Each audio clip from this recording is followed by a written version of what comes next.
Hello. Who is this on the other end? For 7 years, the phone had never rung. Until now, the small screen glowed faintly with a number he recognized instantly. Naomi Carter. Naomi, he said quickly. He stood from the table and walked slowly toward the tall glass window overlooking Manhattan. Is that you? There was no reply, only breathing. Daniel's brow tightened slightly. Naomi Carter. Is that really you? He asked again. Where have you been all these years? The words slipped out before he could stop them. 7 years, Naomi. I tried calling you for months after you disappeared. His voice dropped lower. Your apartment was empty. Your number stopped working. He swallowed. Where did you go? Still no answer. Then the breathing shifted, and a small voice spoke. Hello. Daniel froze. The voice was not Naomi's. My name is Annie, the voice continued politely. I'm 6. Daniel blinked once, trying to process what he had just heard. I'm sorry, he said slowly. Did you say Annie? Yes. The little girl sounded nervous but determined to continue. My name is Annie. Daniel turned slightly away from the boardroom, lowering his voice. Annie, how did you get this phone? Oh, Annie said, sounding a little embarrassed. I was just curious. Curious? Yes. I was looking in my mom's kitchen drawer, she explained. And I found this phone. Daniel's chest tightened. My mom keeps it there, Annie continued. She takes it out sometimes at night. Daniel remained silent. She looks at it for a long time, Annie added. And tonight I opened it. Daniel's fingers tightened slightly around the device. And? He asked softly. There was only one number saved, Annie said. I thought that was strange. So I pressed the button to see what would happen. Her voice lowered slightly. I didn't think anyone would answer. Daniel let out a slow breath. A 6-year-old's curiosity had done what 7 years of silence never had. Does your mother know you called me? He asked. No, Annie said immediately. She's sleeping right now. Daniel looked out across the city skyline. Annie, he asked gently. Your mom? She's been all right all these years?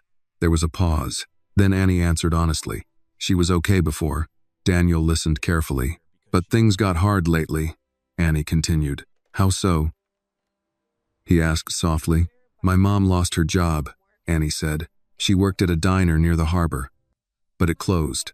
Daniel felt something heavy settle in his chest. So now she works a lot of different jobs, Annie went on. Cleaning houses, helping at the grocery store sometimes. She leaves early in the morning and comes home really late. Daniel closed his eyes briefly. And at night, Annie added quietly, she sits at the kitchen table. With the phone. Daniel didn't speak. She holds it, Annie said, like she wants to call someone. The silence between them deepened. But she never does. Why not? Daniel asked gently. I don't know, Annie said. She just sighs and turns the phone off. Daniel's throat tightened. For 7 years, he had kept his phone waiting for a call that never came. Daniel took a long breath. Annie, your mother and I know each other. Oh, Annie said with surprise. Yes, Daniel continued quietly. Your mother and I used to know each other. There was a thoughtful pause on the other end. You knew my mom? Annie asked. Yes. Daniel glanced down at the phone in his hand. Years ago. I gave her that phone you found. Really? Yes. Why? Daniel leaned lightly against the window. Because I made her a promise. What kind of promise? The kind you make when you care about someone. Daniel spoke slowly now. I told your mom that if life ever became too difficult, she should call me. Annie was quiet. I told her, Daniel continued, that if things ever got too hard, she could use that phone and I would come help her. Another long pause. But she never calls anyone, Annie said softly. She just holds the phone. Daniel looked out across the endless buildings of Manhattan. And last night, Annie continued, she almost pressed the call button. Daniel's heart skipped once, but then she turned the phone off. So tonight, Annie said gently, I tried calling instead. Daniel stood very still. Annie, he said carefully. Yes? Where is your house? In Harbor Point. The name settled slowly into his mind. A small coastal town several hours north of the city. Daniel nodded to himself. Annie, can you tell me something? What? Is your mom home right now? Yes. She's sleeping in her room. Daniel hesitated for only a second, because suddenly he knew exactly what he needed to do. Annie, he said quietly, I made your mother a promise a long time ago. Yes, the girl said, and I think it's time I keep that promise. There was a pause. What do you mean? Annie asked. Daniel looked down at the phone in his hand. For 7 years I kept this phone waiting, he said softly, and tonight it finally rang. Annie, he said gently. Yes? I'm going to come see your mother.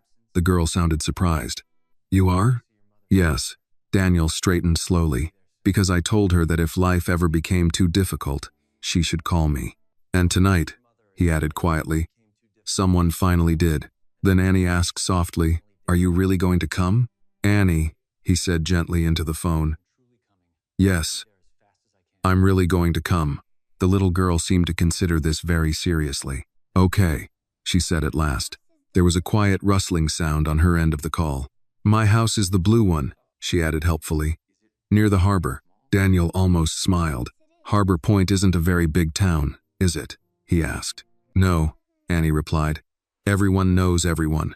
That was the kind of town Harbor Point had always been. Fishing boats, one main street, a diner, a church, a small grocery store where the owner probably knew every family. Very different from Manhattan. Annie, Daniel said, is there someone with you in the house? My stepdad is here, she answered. He's sleeping too. Is he sick? Yes. The word came quietly. Daniel felt the weight of it settle in his chest again. I see. Annie hesitated. Are you coming tonight? She asked. Daniel looked down at his watch. If he left now, the drive would take almost 4 hours. Yes, he said. I'm leaving soon. There was a brief pause. Then Annie spoke in the soft, matter-of-fact tone children sometimes used when discussing difficult things. Mom will probably be mad when she finds out I called you. Daniel's voice softened. I don't think she will. You don't? No. Why not? Daniel looked out over the city again, because deep down, he suspected Naomi Carter had wanted to press that call button for a very long time. She's been carrying a lot by herself, he said gently, and sometimes people need a little help. Annie seemed satisfied with that answer. Okay, Annie, Daniel added, can you do me a favor? Yes? Don't wake your mom yet. Okay, I want to talk to her when I arrive. All right. The little girl paused again before asking one last question. What's your name? Daniel realized he had never told her. My name is Daniel, he said. Daniel Whitmore. Oh, another thoughtful pause. Mom never said your name, Annie admitted. Daniel felt something twist quietly inside him. That's all right, he said softly. I'll explain everything when I get there. Okay. They said goodbye a moment later. When the call ended, Daniel lowered the phone slowly. The screen went dark again. 7 years of silence had ended with the voice of a 6-year-old girl. If this moment touched your heart, take a second to like this video and tell me in the comments where you are watching from. Your messages help this story reach more people who believe in loyalty, promises, and quiet acts of love. And if you enjoy stories like this, please subscribe to the channel so you never miss the next one. For a moment, he simply stood there. Then he turned. The entire boardroom was watching him. His chief financial officer cleared his throat carefully. Daniel, is everything all right? Daniel slid the old phone into his jacket pocket. No, he said honestly. Then he reached for his car keys. I need to leave. The executives exchanged confused glances. What about the acquisition meeting? Someone asked. It can wait. Daniel walked toward the door. His assistant, Claire, hurried after him into the hallway. Daniel, she said quietly, keeping pace beside him. What's going on? Daniel pressed the elevator button. I'm driving to Harbor Point. Claire blinked. That's 4 hours away. I know. The elevator doors opened. Claire stepped inside with him. Is this about the phone? She asked cautiously. Daniel gave a small nod. Claire had worked for him long enough to know about the device he kept locked in his desk drawer. The elevator began descending. After 7 years? She asked. Yes. And you're leaving a board meeting for it? Yes. Claire studied him for a moment. Then she said something simple. You must have cared about her. Daniel didn't answer immediately. The elevator lights passed floor after floor in silence. Finally, he said quietly, I still do. The doors opened into the lobby. Daniel stepped out and headed toward the private garage beneath the building. Outside, the late afternoon air carried the faint smell of the river. His black sedan waited near the exit ramp. As he unlocked the car, Claire spoke again. Do you want me to cancel tomorrow's meetings? Daniel paused. Then he nodded. Yes. How long will you be gone? Daniel opened the driver's door. I don't know yet. Claire watched him for a moment. Then she said softly, I hope you find what you're looking for. Daniel gave a faint smile. I think I already did. He got into the car and started the engine. The navigation screen lit up. He typed in the destination, Harbor Point. The route appeared instantly, 3 hours and 48 minutes. Daniel pulled out of the garage and merged into evening traffic. The skyline of Manhattan rose behind him like a wall of glass. For 7 years, he had kept that phone in his drawer, convinced the promise he made on a cold Brooklyn pier had become meaningless. But tonight, a 6-year-old girl had proven otherwise. Traffic thinned as he crossed the bridge heading north. The city lights slowly gave way to darker highways and stretches of quiet road. Daniel drove in silence for nearly 20 minutes before the phone in his pocket buzzed again. He pulled it out quickly. Annie, he answered immediately. Annie? Hi. Her voice sounded a little more relaxed now. I just wanted to tell you something. What is it? My mom woke up for a minute, Annie said. Daniel's grip tightened slightly on the steering wheel. Is she all right? Yes. She asked who I was talking to earlier. And what did you say? I said a friend. Daniel let out a quiet breath. That's good. Annie hesitated. Daniel? Yes? Are you really coming? The question carried a hint of disbelief. Daniel looked down the long, dark highway ahead. Yes, he said. I'm already on the road. There was silence for a moment. Then Annie said something that made the long drive suddenly feel much shorter. Mom used to say you were the kind of person who keeps promises. Daniel felt something warm and painful move through his chest at the same time. I'm trying to be, he said quietly. Outside the windshield, the last lights of the city faded into darkness. And somewhere far ahead, in a small coastal town called Harbor Point, a woman he had not seen in 7 years was waiting without knowing it. Daniel Whitmore had always been a man who moved forward. In business, hesitation cost money. In negotiations, it cost power. The world he lived in rewarded certainty, speed, and the ability to close a deal before the other side even realized what had happened. But that night, as the highway stretched endlessly ahead of him, Daniel found himself thinking about the past more than the future. The road north from Manhattan was nearly empty now. The city lights had faded behind him, replaced by long ribbons of dark highway illuminated only by the steady glow of headlights. His dashboard clock read 8:17 p.m., 3 hours and 20 minutes to Harbor Point. The old phone sat on the passenger seat beside him. For 7 years, it had been nothing more than a silent object, something he carried the way people carry photographs they can't bring themselves to throw away. Now, it felt different, alive. Daniel drove in silence for several miles before his thoughts drifted back to the night everything had changed. 7 years earlier, Brooklyn. The air had been cold that evening, the kind of early winter wind that swept in from the East River and slipped easily through coats and scarves. Naomi Carter had been standing at the end of the pier, her arms folded as she looked out across the water toward Manhattan. The skyline had glittered in the distance. Daniel could still remember the way she laughed when she saw him approaching. You're late, she had said. He had raised his hands defensively. I was finishing a meeting. Of course you were, she teased. You're always finishing meetings. Daniel smiled faintly at the memory. Naomi had been the only person in his life who spoke to him that way without hesitation, without concern for titles or money. With her, he had simply been Daniel. He remembered the way the wind had blown strands of her dark hair across her face. You look serious tonight, she had said, studying him carefully. I've been thinking. That sounds dangerous. Daniel had reached into his coat pocket and pulled out a small box. Naomi's eyebrows had lifted. Daniel Whitmore, she said slowly. If that's a ring, we need to have a very different conversation. It's not a ring. She had opened the box. Inside was a phone. Simple. Black.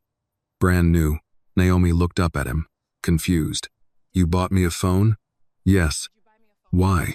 Daniel had taken out a second device identical to the first. I bought 2. Naomi frowned slightly. Okay, now I'm definitely confused. Daniel had taken a slow breath. Naomi, he said, I know things between us are complicated. She tilted her head. That's a polite way of saying your family would have a heart attack if they knew we were dating. Daniel didn't deny it. But that doesn't change how I feel about you. Naomi studied him carefully. So what's the phone for?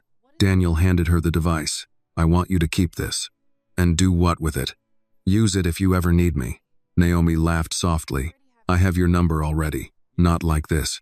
Daniel held up the second phone. "These two are connected," he explained. "There's only one number saved." She looked down at the screen. "Yours." "Yes." "And the other phone?" Daniel tapped the device in his hand. "It stays with me." Naomi slowly began to understand. "You're serious." "Very." The wind moved quietly across the water. "Daniel," she said softly, "why would I need something like this?" He looked directly at her. "Because life doesn't always go the way we plan." Naomi's expression softened. "And if something happens?" she asked. Daniel's voice had been calm but absolute. "If life ever becomes too difficult, you call me." She searched his face. "And what happens then?" "Then I come." Naomi had looked down at the phone again. "You really think one call could fix everything?" "No." Daniel shook his head slightly. "But sometimes it's enough just knowing someone will answer." The memory faded as the headlights of an oncoming truck swept across Daniel's windshield. He blinked and refocused on the road. The highway signs now listed small coastal towns instead of city exits. Harbor Point was getting closer. Daniel glanced at the passenger seat. The old phone remained exactly where he had placed it earlier. For 7 years, Naomi had kept hers in a drawer. For 7 years, he had kept his in a desk. 2 phones, 1 promise.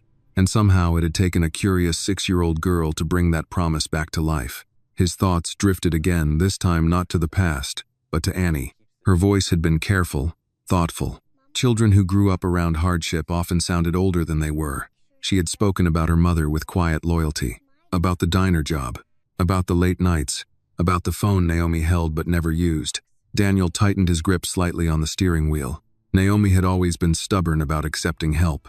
Even when they were together, she had insisted on paying her own bills, buying her own groceries, making her own way in the world. She believed dignity came from independence.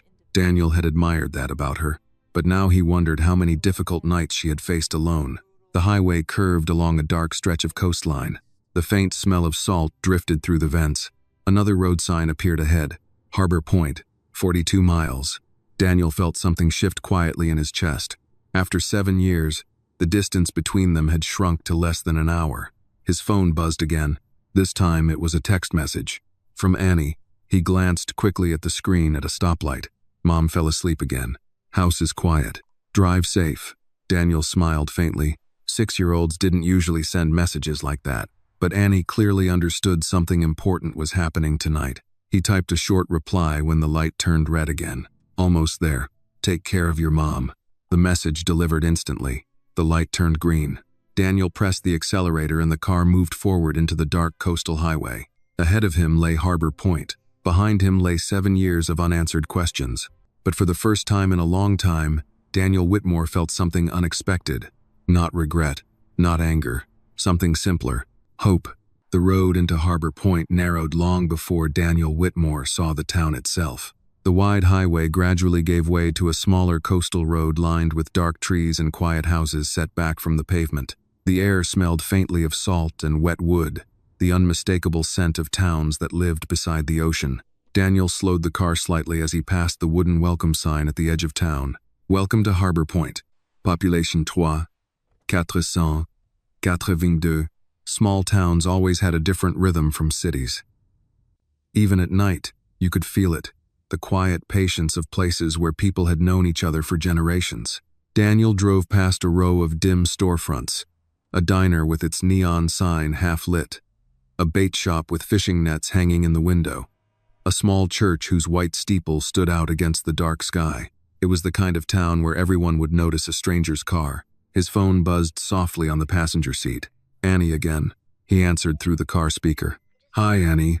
Her voice sounded relieved. You're still coming? Yes, Daniel said. I just entered Harbor Point. Oh, there was a pause. I think I heard your car. Daniel smiled faintly. You can hear cars from your house? Sometimes, Annie said proudly. Our street is really quiet. That sounds nice. It is, she said. Except when the wind gets loud. Daniel slowed the car as he approached the harbor road. Fishing boats rocked gently against wooden docks under dim yellow lights. A few men in thick jackets were tying ropes, finishing the last work of the day. It was a different world from Manhattan. Annie, Daniel said, you mentioned your house is blue? Yes. Near the water? Yes. She paused. There's a red mailbox in front. That helps. And a big tree, Annie added. Daniel nodded even though she couldn't see him. I think I'll find it. Okay. There was a small hesitation before Annie spoke again. Daniel? Yes. My mom. She's been really tired lately. Daniel felt his chest tighten slightly. Still sleeping? Yes. She fell asleep on the couch tonight. He imagined Naomi there curled up under a blanket after another exhausting day. Did she eat dinner? He asked. Just a little. Daniel slowed the car again as he turned onto a smaller residential street. Annie, he said gently, you're taking good care of her. The girl sounded shy when she answered. I try. A quiet pride lived in those two words. Daniel noticed something then that he hadn't earlier. The responsibility in her voice. Children who grew up in easy homes didn't sound like that.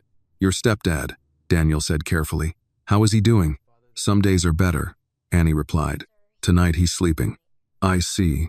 Daniel spotted a row of small houses along the water's edge, and then he saw it. A blue house, faded paint, a small porch light glowing beside the front door, and a red mailbox leaning slightly to one side. I think I found it, he said softly. You did? Annie's voice brightened instantly. Yes, I'm outside. Oh, Daniel pulled the car to the curb and turned off the engine. For a moment he remained sitting there, his hands resting lightly on the steering wheel. 7 years. 7 years of unanswered questions sat inside that small house.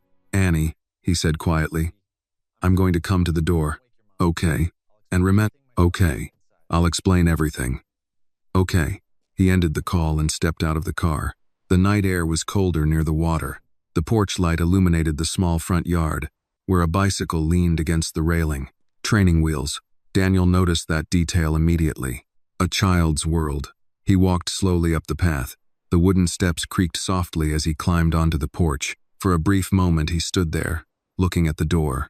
7 years ago, Naomi Carter had disappeared from his life without a word. Tonight he was standing on her porch. Before he could knock, the door opened. Annie stood there. She was smaller than he expected. 6 years old, wearing oversized pajamas with tiny stars on them. Her hair was tied back loosely, and her dark eyes studied him with the careful curiosity children often reserved for strangers. You're Daniel, she said. Daniel nodded. And you must be Annie. She looked relieved. You're real. Daniel almost laughed. Yes. For a moment they simply looked at each other. Then Annie stepped aside and opened the door wider. You should come inside, she said.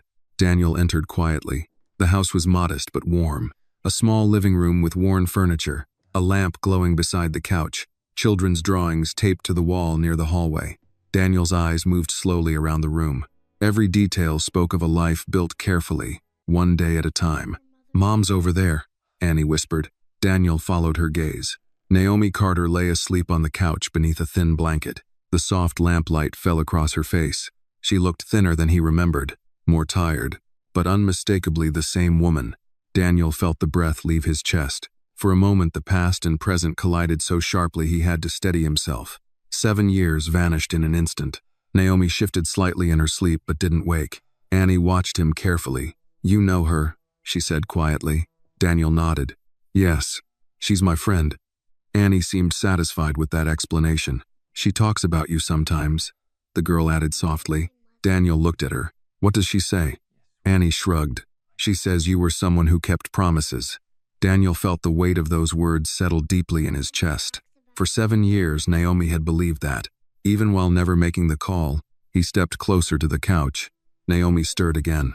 Her eyes slowly opened. For a moment she looked confused. Then she saw him, and everything in her expression changed. Daniel? The room fell completely silent.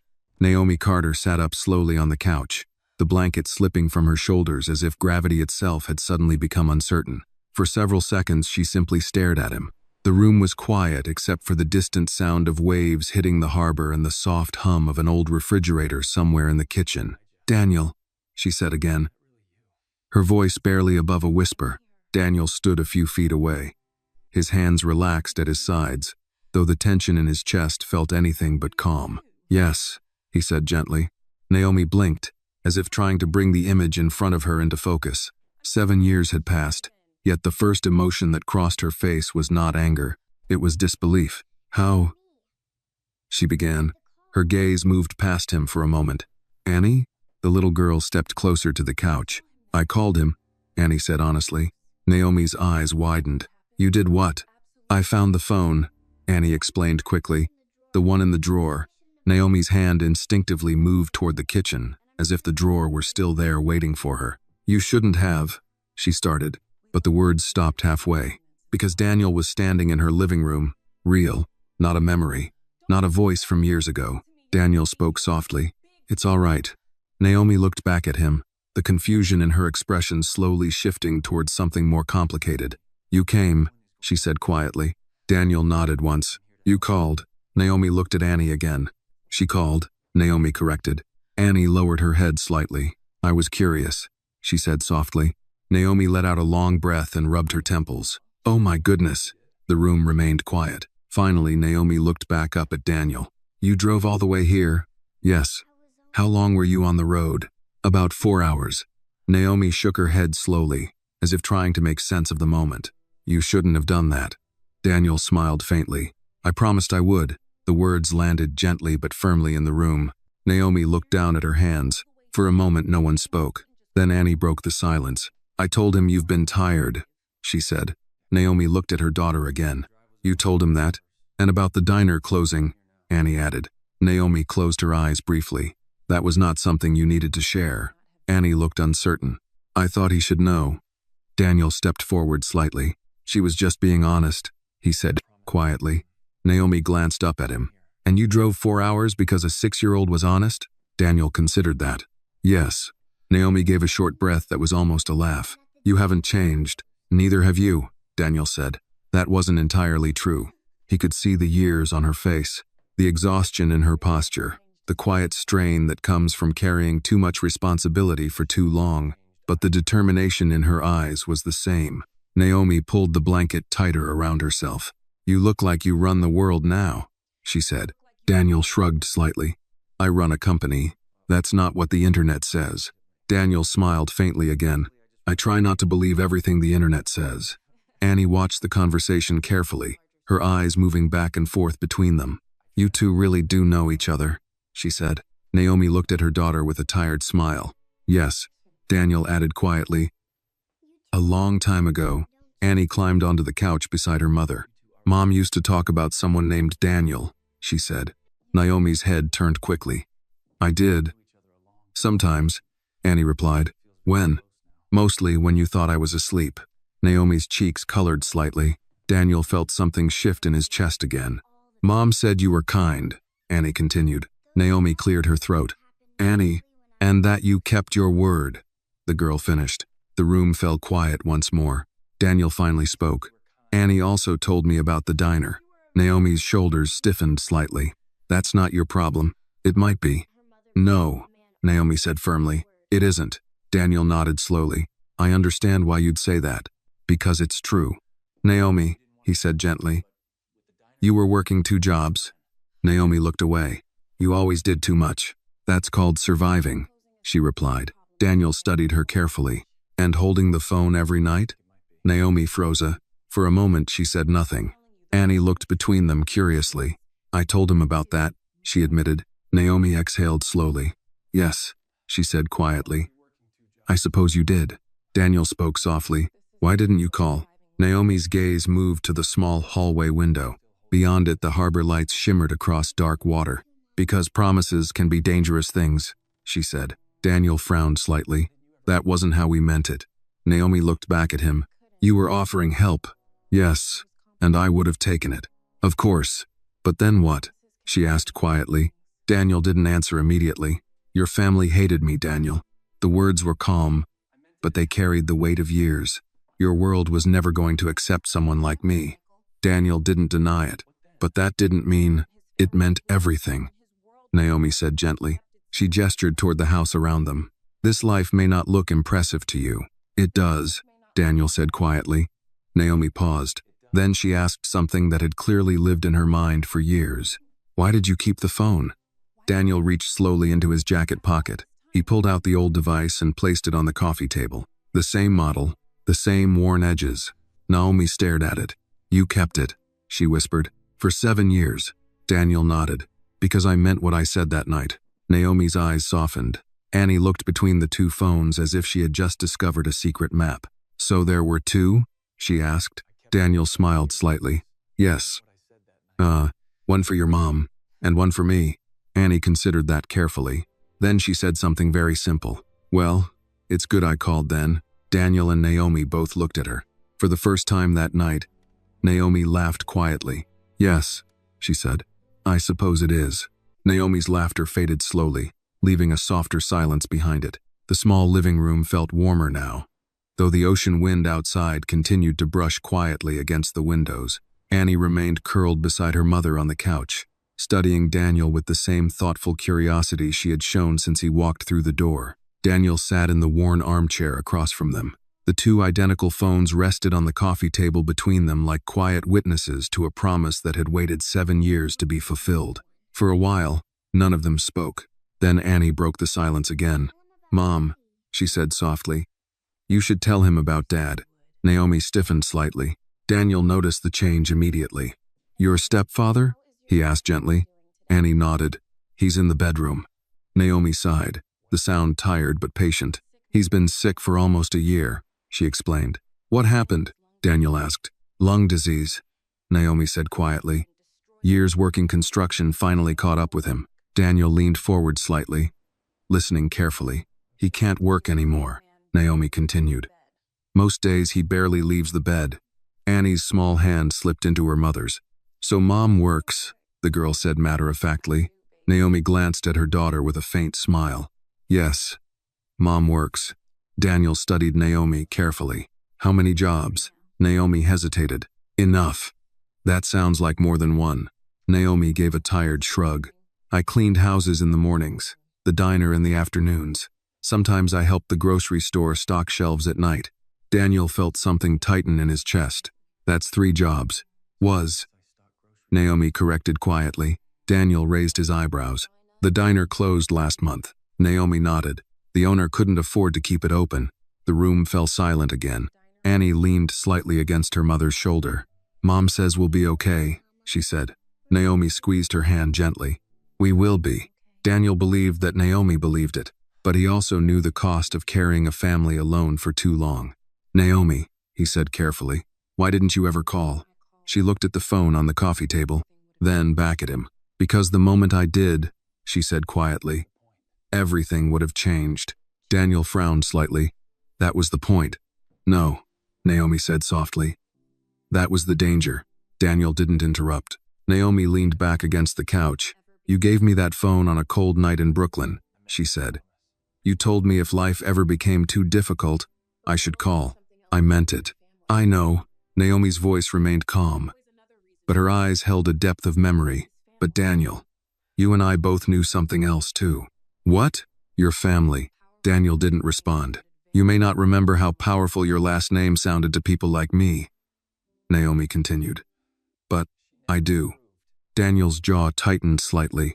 My mother never approved. Naomi laughed quietly. That's one way to say it.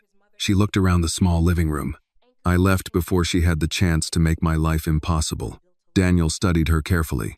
She threatened you. Naomi didn't answer directly. Instead, she said, sometimes walking away is easier than fighting someone with more power. Daniel felt anger flicker somewhere deep inside him, but Naomi raised a hand gently. Don't, she said. Don't what? Don't carry anger for something that happened years ago. Daniel looked down at the phone on the table. You disappeared without a word. Naomi's expression softened. That was the only way to make sure you didn't follow me. Annie watched both of them carefully, clearly aware that something important lived inside the conversation even if she didn't understand all the details. Mom cried sometimes, Annie said quietly. Naomi turned toward her daughter.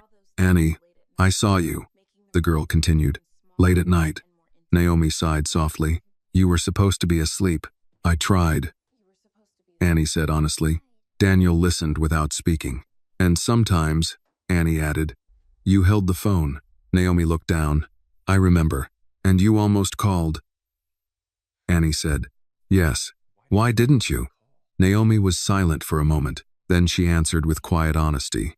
Because I didn't want to change Daniel's life. Daniel looked up sharply. You think helping you would have ruined my life? Naomi shook her head. No. Then what? I thought it would complicate it. Daniel leaned forward. My life has been complicated for years.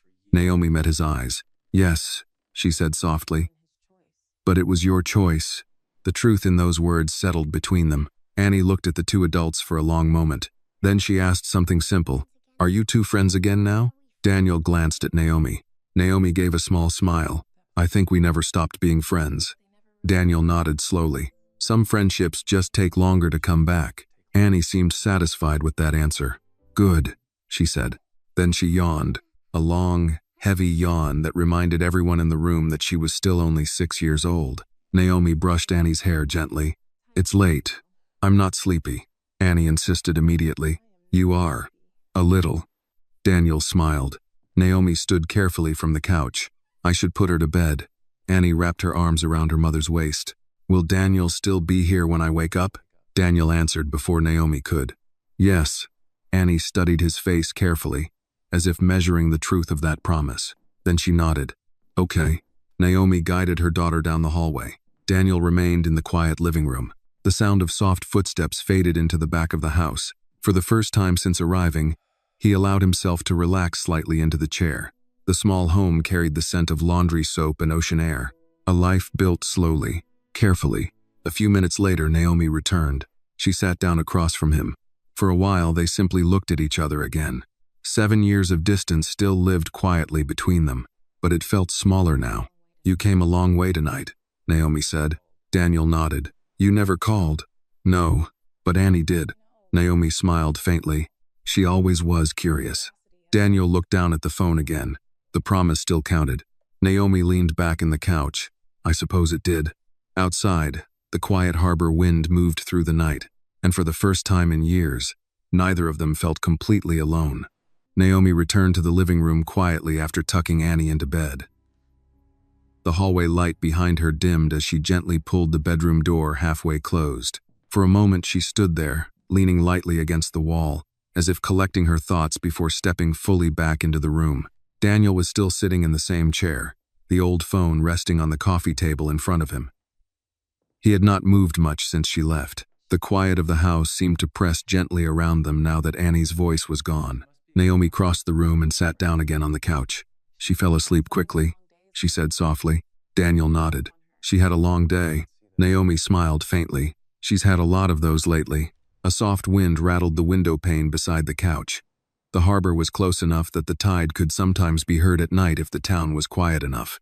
For a few seconds, neither of them spoke. Then Naomi looked toward the coffee table again. You really kept it all this time, she said. Daniel followed her gaze to the phone. Yes. 7 years. Yes. Naomi shook her head slowly. I almost threw mine away once. Daniel looked up. When? About 2 years after I left the city, she said. What changed your mind? Naomi thought for a moment before answering. I realized throwing it away wouldn't actually change anything. Daniel waited. The past doesn't disappear just because you remove the evidence, she added quietly. Daniel understood that feeling very well. Why did you keep yours? Naomi asked after a moment. Daniel leaned back slightly in the chair. At first I thought you might call. And after that, I kept thinking maybe I would hear from you again. Naomi studied his face. You never tried to find me? Daniel hesitated. I tried. Naomi raised an eyebrow slightly. And? Your trail ended quickly. She wasn't surprised. I made sure it would. Daniel nodded slowly. That doesn't surprise me either. Naomi leaned forward slightly and rested her elbows on her knees. Daniel, when I left New York, I needed to disappear. I know. No, she said gently. I don't think you do. Daniel looked at her. For someone with your last name, walking away from everything is dramatic. For someone like me, it's survival. Daniel absorbed that quietly. Naomi continued. Harbor Point was the first place where nobody asked questions. That must have been a relief. It was. She glanced around the small room. I built a life here. Daniel nodded. I can see that. Naomi smiled faintly. Not a glamorous one. I didn't expect glamour. You were surrounded by it when we met. Daniel shrugged slightly. That world gets old faster than people think. Naomi leaned back against the couch again. I used to wonder what happened to you. Daniel tilted his head slightly. You had the internet. Yes, she admitted, but I tried not to look. Why? Because every time I did, It reminded me how far apart our lives had become. Daniel studied her carefully. Did you ever regret leaving? Naomi's eyes moved toward the hallway where Annie slept. No, Daniel followed her gaze. Because of her? Yes. Naomi's voice softened. Annie deserves a quiet life. Daniel nodded slowly. She seems like a remarkable kid. Naomi smiled. She is. The smile lingered for a moment before fading slightly. She grew up faster than I wanted. Daniel understood what she meant. Children raised around struggle often learned responsibility earlier than they should. She takes care of you, he said. Naomi chuckled quietly. More than she should have to. Daniel leaned forward slightly. You've been carrying too much. Naomi shook her head gently. Most parents do. But 3 jobs? Naomi shrugged. That was temporary. Temporary doesn't make it easier. No, she admitted. They sat in silence again for a moment. Then Daniel asked something he had been wondering since Annie first mentioned it. Your husband. Naomi's posture stiffened slightly. He's a good man. I didn't say he wasn't. He came into our lives when things were already difficult, Naomi said. And he stayed. Daniel nodded. That matters. Yes. Naomi looked toward the hallway again. His name is Mark. Daniel waited. He worked construction most of his life. And now he's sick. Yes. Naomi's voice grew softer. The doctors say the damage to his lungs is permanent. Daniel felt the quiet heaviness of that reality settle in the room. Does he know about me? Daniel asked carefully. Naomi thought for a moment. He knows there was someone important in my past. Daniel nodded. That's fair. Naomi studied him again. You're handling this better than I expected. Daniel smiled faintly. What were you expecting? Anger. I had 7 years to work through that. Naomi seemed to accept that answer. Then she asked quietly, what happens now? Daniel leaned back in the chair again. Tonight? Yes. I stay at the motel down the road. Naomi raised an eyebrow. You don't need to do that. I'm not leaving town tonight. Naomi was quiet for a moment. And tomorrow? Daniel looked at the 2 phones on the coffee table. Tomorrow we start figuring things out. Naomi watched him carefully. You always were very certain about things. Daniel gave a small smile. Not always. Just when it matters. Daniel didn't disagree. Naomi sighed softly. You know Harbor Point is going to notice you. Daniel glanced toward the window. That's all right. Small towns talk. I've survived worse. Naomi laughed quietly. That sounds like the Daniel I remember. Daniel stood slowly. I should let you get some rest. Naomi looked surprised. You're leaving already? For tonight. Naomi walked with him to the door. The night air drifted in as she opened it. Daniel stepped onto the porch, then turned back toward her. Naomi. Yes? The promise still stands. She looked at him carefully. I know. Daniel nodded once. Then he walked down the wooden steps toward his car. Behind him, Naomi remained standing in the doorway, watching the man who had returned to her life after 7 years of silence. Daniel drove slowly through Harbor Point that night. The town had already fallen into the quiet rhythm that only small coastal places seemed to understand. Porch lights glowed softly along narrow streets. A few trucks were parked outside modest houses. Somewhere in the distance, a buoy bell rang gently from the harbor. It was nearly midnight. Daniel had expected to leave Naomi's house feeling unsettled. 7 years of unanswered questions rarely ended with peaceful conversations. But instead, as he guided the car down the empty road toward the small motel near the marina, he felt something unfamiliar, a sense of unfinished responsibility. Not guilt, not regret, something steadier. The promise he had made on a cold Brooklyn pier had not disappeared with time. It had simply waited. He pulled into the parking lot of Harborview Motel, a small 2-story building overlooking the dark water. The neon vacancy sign buzzed faintly above the office window. Inside, the night clerk barely looked up from a newspaper when Daniel walked in. Evening, the man said casually. Evening, Daniel replied. Room? Yes. The clerk slid a key across the counter. Room 7. Coffee machine works if you kick it once. Daniel smiled slightly. Good to know. 5 minutes later, he stepped into the quiet motel room. It was simple but clean. A bed, a small desk, a lamp beside the window facing the harbor. Daniel set his jacket over the chair and placed the old phone on the bedside table. For a long time, he stood there looking at it. 7 years. He had built a company worth billions during those years. He had negotiated mergers, faced down corporate boards, traveled between cities where every hotel room looked the same. But this small device had remained the one constant thing he never allowed himself to throw away. Now it had finally rung. Daniel sat on the edge of the bed and loosened his tie. The night air through the slightly open window carried the distant scent of salt and seaweed. His thoughts returned to Naomi. She had looked tired, stronger than he expected, but tired. The kind of exhaustion that comes from carrying responsibility every single day without anyone to help shoulder the weight. And Annie. Daniel found himself smiling faintly as he remembered the girl's serious expression when she opened the door. "You're real." Children rarely hid what they thought. The phone on the bedside table buzzed softly. Daniel picked it up immediately. A text message. From Annie. "Mom says thank you for coming." Daniel leaned back against the headboard. He typed slowly. "You're welcome." A few seconds passed before another message appeared. "Mom says she didn't expect you to still remember." Daniel paused before replying. "Some promises are hard to forget." The 3 small dots on the screen appeared again. "Mom says you were always stubborn." Daniel chuckled quietly. "That sounds accurate." A moment later, another message appeared. Annie again. "Mom says I should be asleep." Daniel typed back. "She's right. You should." The reply came almost instantly. "Okay. Good night, Daniel." Daniel hesitated before sending his final message. "Good night, Annie. Sleep well." The screen went dark again. Daniel set the phone back on the table and walked over to the window. The harbor stretched quietly beneath the night sky. Fishing boats rocked gently in their slips, ropes creaking softly against wooden docks.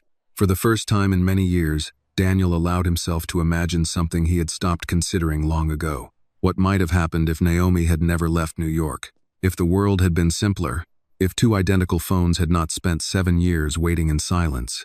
But imagining the past was rarely useful. The present was what mattered, and tomorrow would bring new decisions. Daniel turned off the lamp and lay down on the bed. Sleep came slowly, not because his mind was racing, but because it had too much to process. Naomi's quiet strength, Annie's honesty, the fragile balance of a life built carefully in a small town far from the world he controlled. And Mark. Daniel hadn't met him yet, but the man's presence hung quietly over everything. A husband, a father figure, a man fighting illness. Daniel closed his eyes. Life had a strange way of rearranging itself when you least expected it. Morning arrived earlier than Daniel expected. Sunlight filtered through the motel curtains, reflecting off the water outside. He checked the time. 6:02 a.m. Daniel was rarely awake this early unless he was boarding a flight, but Harbor Point moved with the rhythm of fishermen and dock workers. The town woke with the sun. He dressed quickly and stepped outside. The harbor was alive now. Boats leaving the docks, gulls circling overhead, the smell of coffee drifting from a small cafe across the street. Daniel walked toward it.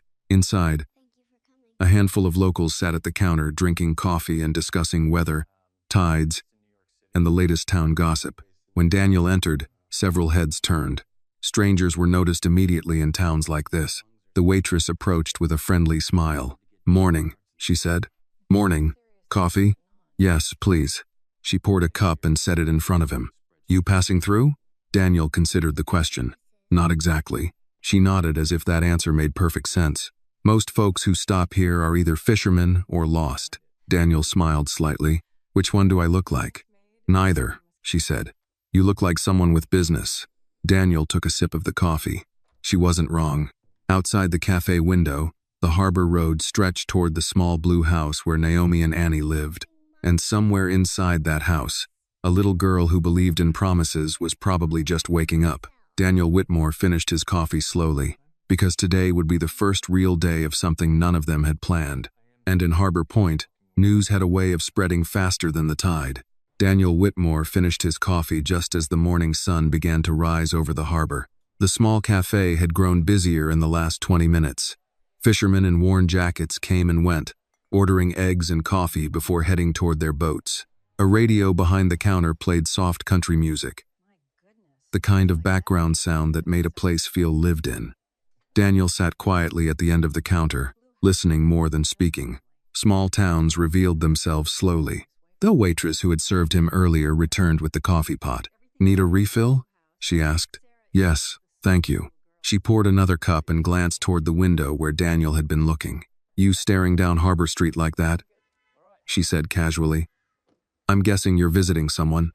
Daniel smiled faintly. You could say that. She followed his gaze. Blue house near the water? Daniel raised an eyebrow. You know it? Everyone knows it. She leaned against the counter slightly. Naomi Carter lives there. Daniel nodded. I figured. The waitress studied him for a moment longer, then smiled, knowingly. Town this small, she said. Nothing stays mysterious very long. Daniel didn't doubt that. Naomi's a good woman, the waitress added. Works harder than anyone I know. Daniel's expression softened. That sounds like her. The waitress straightened. Well, if you're heading over there, tell Annie the diner lady says hello. Daniel blinked. You know Annie too? Of course I do, she laughed. Everyone in Harbor Point knows Annie. Daniel paid for his coffee a few minutes later and stepped back into the morning air. The town was fully awake now. Children walking toward the small elementary school down the street. Pickup trucks rolling toward the marina. The steady hum of a place where everyone knew what they were doing with their day. Daniel walked slowly toward his car. For years his life had moved according to a calendar filled months in advance, but today felt different. Unscheduled, uncertain, and strangely important. He drove down Harbor Street again, passing the same row of houses he had seen the night before. The blue house came into view quickly. The porch light was now off. A small bicycle leaned against the railing. Daniel parked along the curb and stepped out of the car. The morning air carried the crisp scent of the ocean. Before he could reach the porch steps, the front door opened. Annie stepped outside. Her hair was slightly messy from sleep, and she wore the same oversized pajamas as the night before. But her face lit up instantly when she saw him. You came back, Daniel smiled. Good morning, Annie. She ran down the porch steps and stopped a few feet in front of him. I knew you would. I said I would. Annie nodded seriously. You keep promises. Daniel crouched slightly so they were at eye level. Your mom awake yet? Not really, Annie said. She was making coffee. Daniel chuckled softly. That counts as awake. Annie looked toward the street behind him. Where did you sleep? At the motel by the harbor. Oh, she considered that. You could have slept here. Daniel smiled. That might have surprised your mom. Annie giggled. That's true. The screen door opened behind them. Naomi stepped onto the porch. Her hair was pulled back loosely, and she wore a simple sweater over jeans. A coffee mug rested in one hand. For a moment, she simply watched them. You're up early, she said to Annie.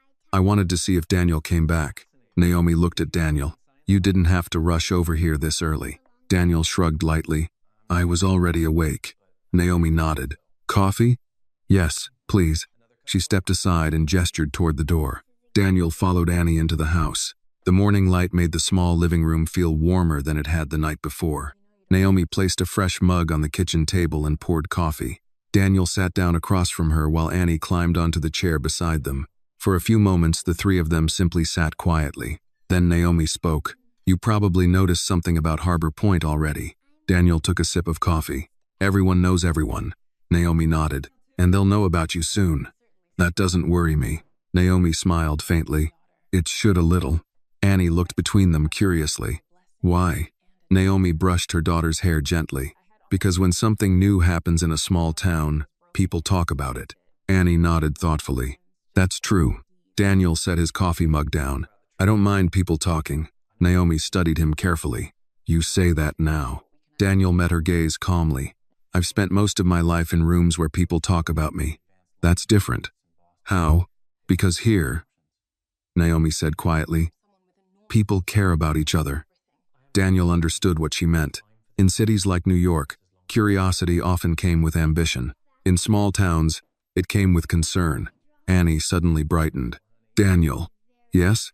You haven't met my dad yet. Naomi's expression shifted slightly. Annie, she said gently. It's okay, Daniel said. He looked at Naomi. I'd like to meet him. Naomi hesitated for a moment. He's still resting. That's fine. Annie stood from her chair. I'll show you where his room is. Naomi watched Daniel carefully. You don't have to do this today. Daniel stood slowly. Yes, he said quietly. I do, because some promises, once awakened, didn't allow themselves to be ignored again. Annie led the way down the narrow hallway with the quiet confidence of a child who knew every inch of her home. Daniel followed a few steps behind while Naomi remained in the kitchen doorway, watching carefully. The hallway was simple family photographs on the wall, a small shelf holding a few school trophies and a stack of children's books. One photo caught Daniel's attention for a moment. Naomi stood beside a tall man with broad shoulders and a gentle smile. Annie, much younger in the picture, sat on his shoulders laughing. Mark, Daniel realized. The bedroom door at the end of the hall was slightly open. Annie slowed and pushed it gently with her hand. "My dad's still resting," she whispered. Daniel stepped quietly to the doorway. The room was dim, the curtains only partially open to the morning light. A man lay in the bed, propped slightly upright by pillows. An oxygen tube ran beneath his nose, the machine beside the bed humming softly. Mark Carter looked older than Daniel expected. His hair had begun to gray at the temples, and illness had taken weight from his face. But there was still strength in the structure of his shoulders. Annie approached the bed. "Dad?" she said softly. Mark stirred slightly and opened his eyes. "Well, there's my favorite girl," he said hoarsely. Annie smiled. "Good morning." Mark noticed Daniel standing in the doorway. For a moment his expression tightened with confusion. "Morning," Mark said carefully. Daniel stepped forward. "Good morning." Annie looked between them. "Dad, this is Daniel." Mark studied him with the quiet alertness of a man who had spent his life reading people quickly. "Daniel," he repeated slowly. Naomi appeared in the doorway behind them. "Mark," she said gently. Mark looked at her, then back at Daniel. "This the friend you mentioned last night?" Naomi nodded once. "Yes." Mark's eyes moved back to Daniel.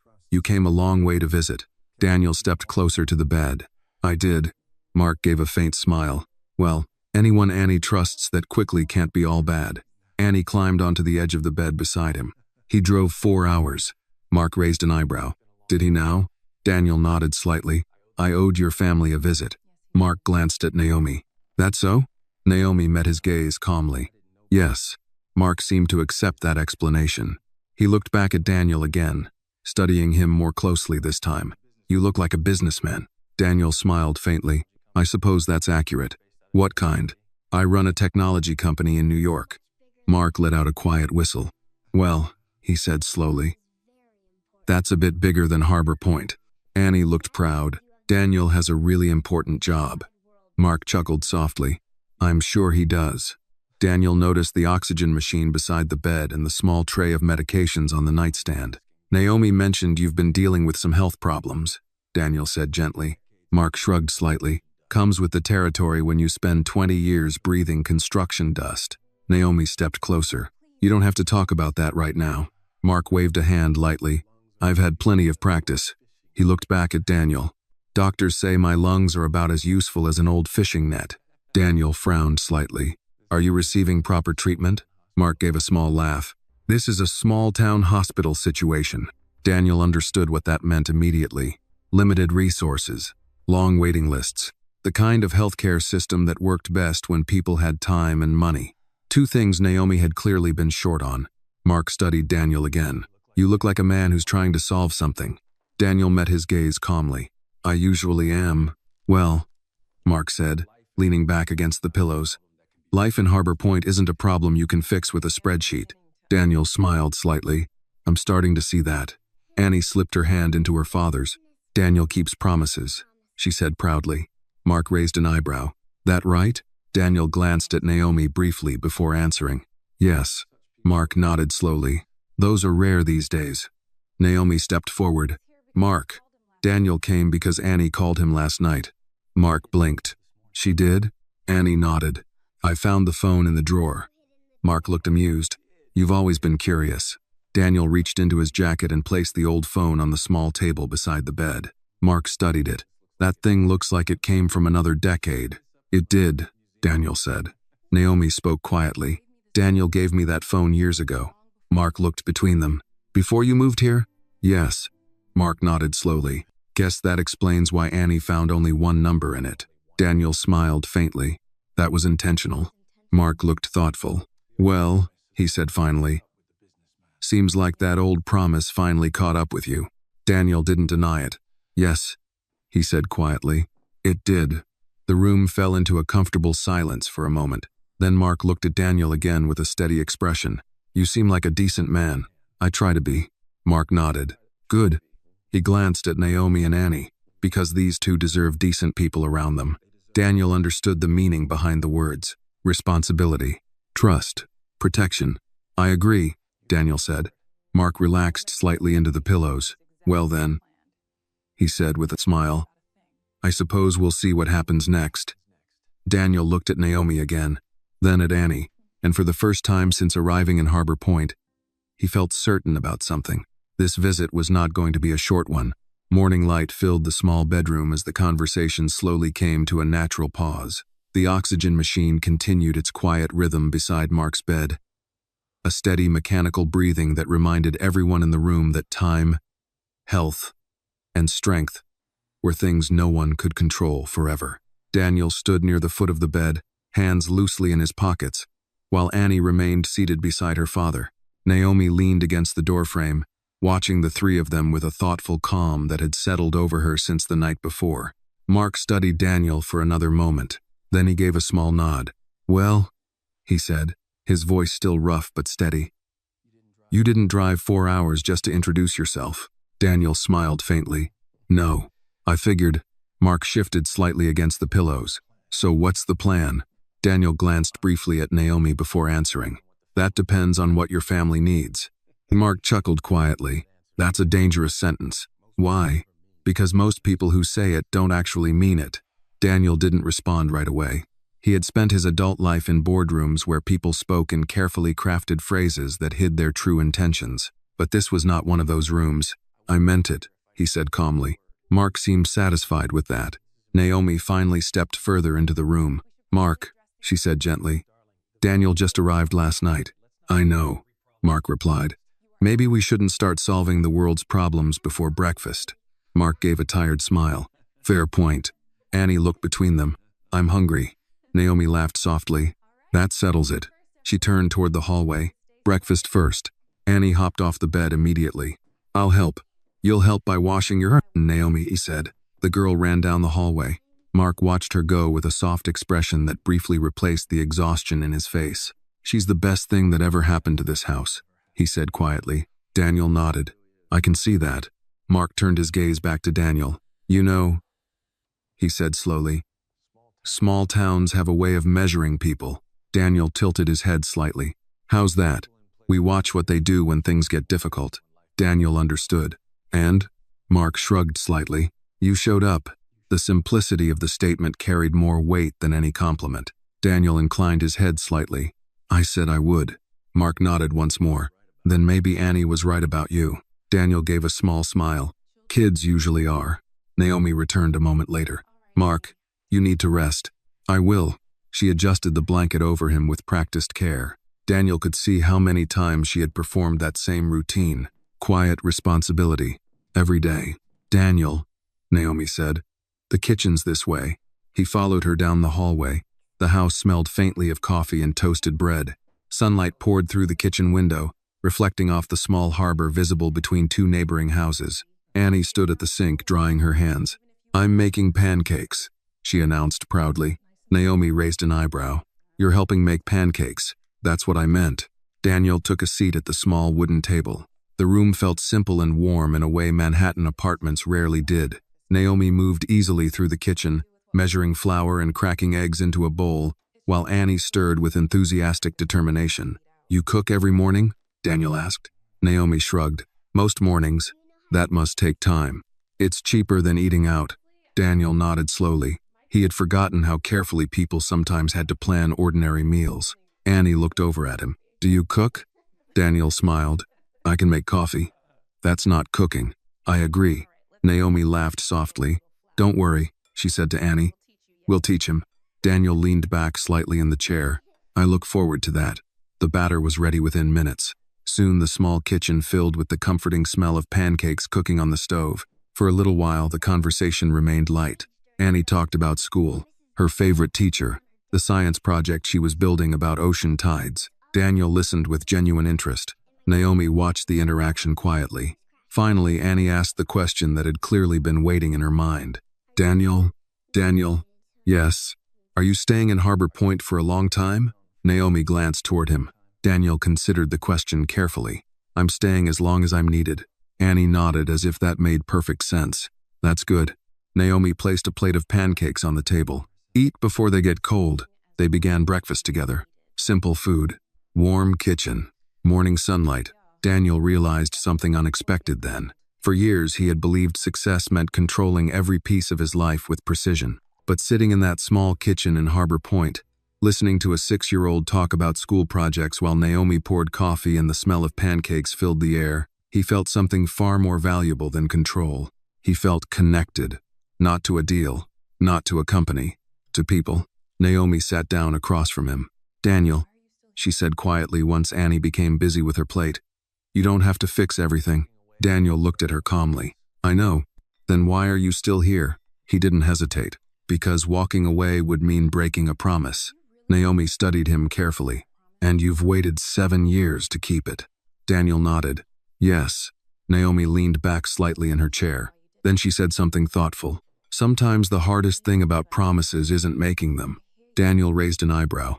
"What is it?" "Accepting the help that comes with them." Daniel understood what she meant, and he knew the next chapter of this story was only beginning. Morning lingered longer in the small kitchen than Daniel expected. In Manhattan, breakfast usually lasted 5 minutes coffee, a glance at emails, a quick car ride to an office tower where the day began with urgency. But here in Harbor Point, time moved differently. Annie finished her pancakes first and pushed her plate away proudly.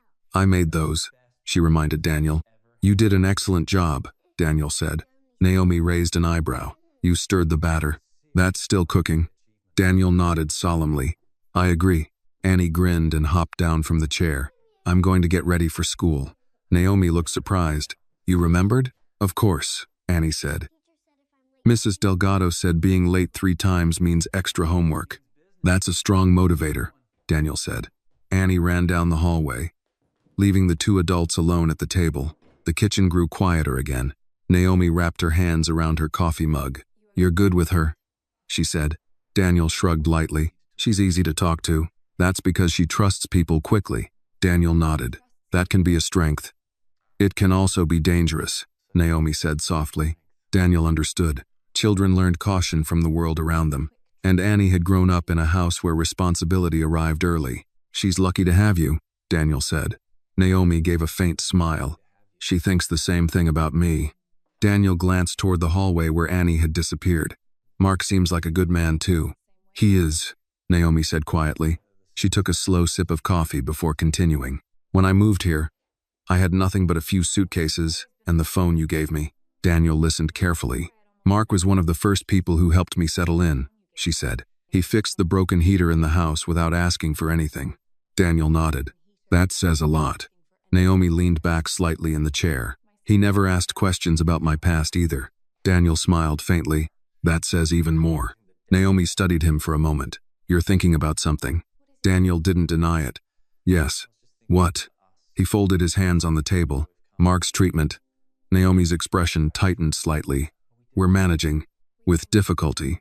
She didn't argue. Healthcare in small towns often meant long drives and long waiting lists. Daniel spoke carefully.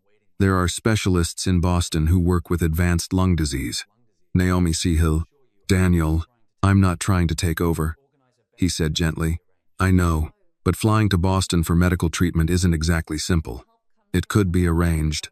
Naomi shook her head. "That's the problem." Daniel leaned back slightly. "You think accepting help changes things." Naomi looked out the kitchen window. "The moment help comes from someone with your resources, everything changes." Daniel understood the concern. Money had a way of reshaping relationships, but silence had already reshaped theirs once. "I'm not offering charity," he said calmly. "What are you offering?" Daniel answered honestly. "A chance to make sure Annie keeps both of her parents as long as possible." The words settled heavily in the quiet kitchen. Naomi didn't respond immediately. She looked down at the table for several seconds. Then she spoke softly. "You always knew how to argue your case." Daniel smiled slightly. "I run a company. Persuasion is part of the job." Naomi looked up again. "But this isn't business." "No." "Then why push so hard?" Daniel didn't hesitate. "Because walking away again would be the easy choice." Naomi studied his face carefully. "And you've never liked easy choices." Daniel shook his head. "No." The hallway door opened again. Annie reappeared wearing a small backpack and holding a notebook. "Ready." Naomi blinked. "That was fast." "I brushed my teeth too." "Impressive." Annie walked over to the table. "Daniel, are you staying today?" Yes. Her eyes lit up. Good. She looked at Naomi. Mom, can Daniel walk me to school? Naomi hesitated. It was such a normal request, such an ordinary moment. But nothing about the situation was ordinary. Daniel waited patiently. Finally, Naomi nodded. If Daniel doesn't mind, I don't mind at all, he said. Annie grabbed his hand immediately. School is 2 streets away. Naomi stood and walked them to the front door. The morning air outside had grown warmer, and the harbor sparkled beneath the rising sun. Daniel and Annie started down the small sidewalk together. Halfway to the gate, Annie looked up at him. Daniel? Yes? Are you really going to help my dad? Daniel looked ahead at the quiet street. Yes. How?